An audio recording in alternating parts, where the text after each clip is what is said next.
Hi everybody, my name is Christopher Cantu, and today I'm going to be speaking about why over-medicalization is such a problem to our society. Not only that, I'm also going to speak about why both medical professionals and educators play a role in the overdiagnosis and the over-medicalization of our students. Now, I'm sure you've heard of medications such as Vyvanse and Adderall. Well, these are pills and prescribed medicines given to those with ADHD. You see, how these work is that both Vyvanse and Adderall are stimulants, and they help the mind of the person with ADHD run at a faster pace, since their mind runs at a slower pace. Upon taking the pill, those with ADHD can see an increased focus and attentiveness both in work and school activities, and a reduced impulsivity that would allow for them to get out of focus.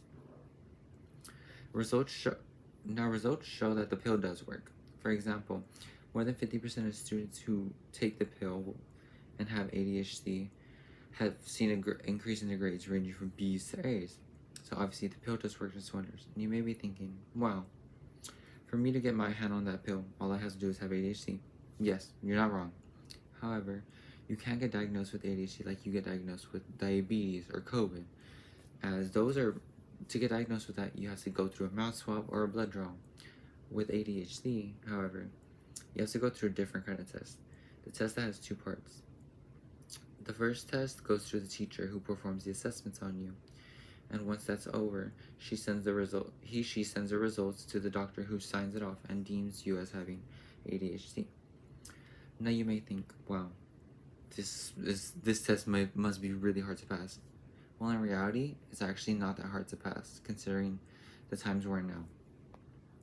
You see, in today's society, there's a huge stigma surrounding ADHD, where if you were to show any symptoms such as the lack of focus or an increased impulsivity, you would be deemed by your teacher to have ADHD.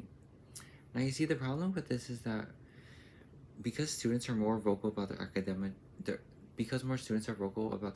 challenges now than they were 20 years ago, teachers are now thinking that more students are capable of having ADHD, when in reality, lots of students are going through many other learning disorders such as dyslexia or even autism. And for example, Lori is one of those students.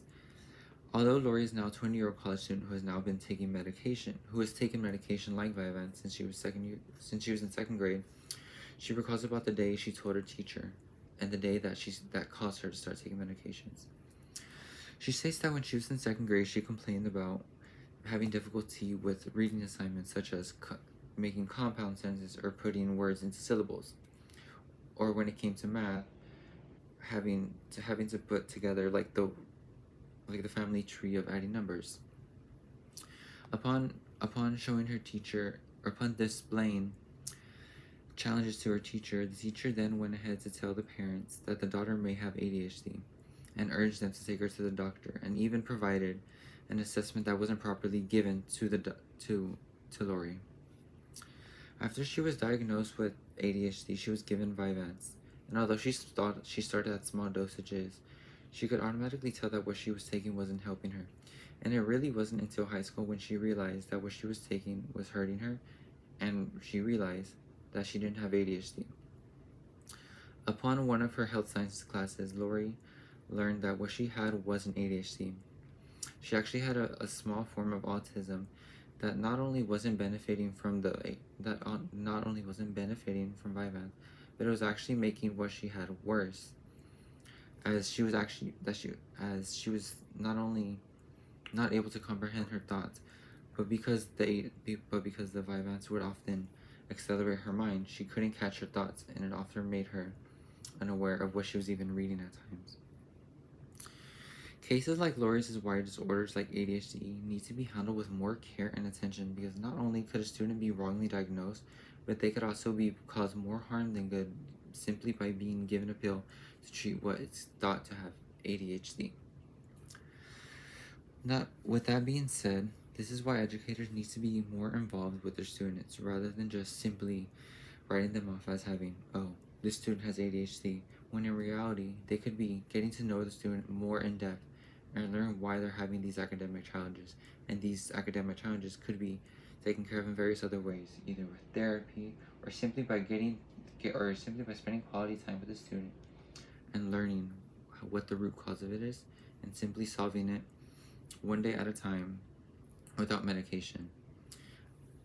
And in conclusion, the research concludes that not only is the over medicalization of our society wrong in the way that shoving pills down kids' throat will not only not help them in the long run, but it will cause them to become more drug dependent and cause not only for them to be more dependent to succeed in life with pills such as Vyvanse or Adderall. But in the near future, this could also lead to drug abuse, not only for them, but affecting their families as well. Thank you.